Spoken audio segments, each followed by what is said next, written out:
name is Mary Beth Hatch, and I teach EAST, which is Environmental and Spatial Technologies. I really just believe in kids. That's why I love teaching. I believe in 5-year-old kids, 17-year-old kids, because kids are amazing. They have untapped, unlimited potential to do just about anything.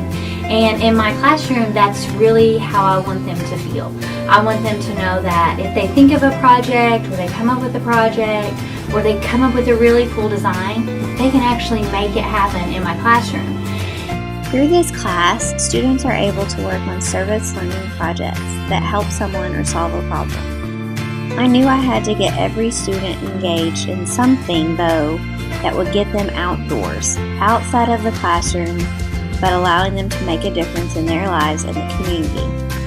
Thankfully, we received a grant from the Arkansas Game and Fish that allowed us to put a bee pollinator habitat on our middle school campus. This habitat is maintained by myself and the students.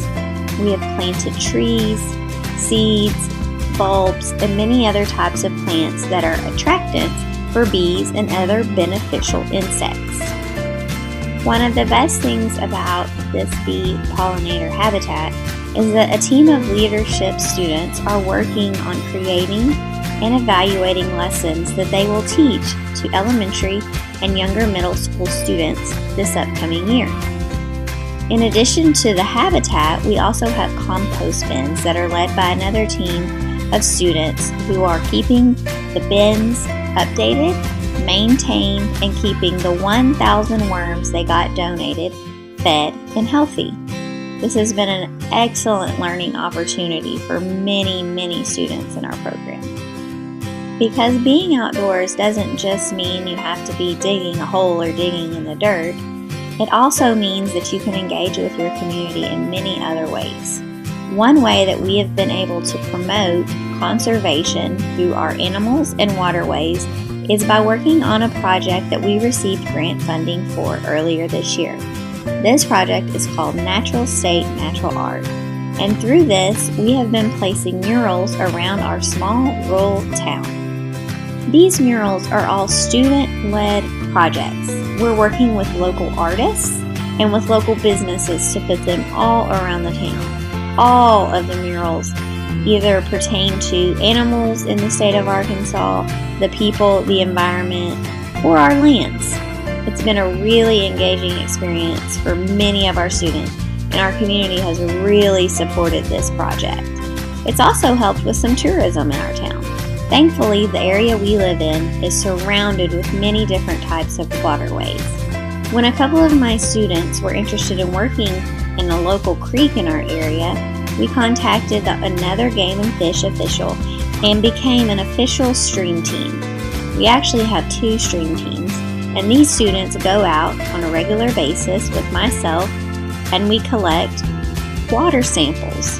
We do many different types of water quality testing with these samples to determine the health of these waterways.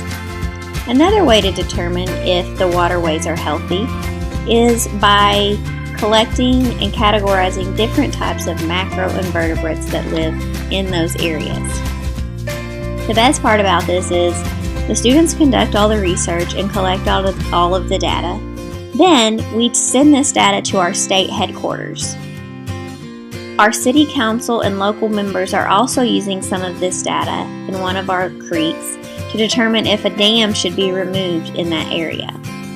This project is highly supported by not only our school, but many of our city officials and our community as well.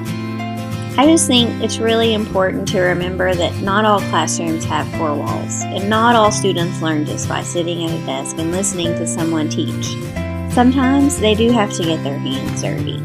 Sometimes they do have to do a little bit of research first and then go outside and apply it. And other times they just need a chance to share what they're good at. Maybe it is fishing. Maybe it is plants. Maybe it even is art. But in order for us to promote conservation and sustainability, we've got to start while they're young. And I hope that I've been able to do that this year.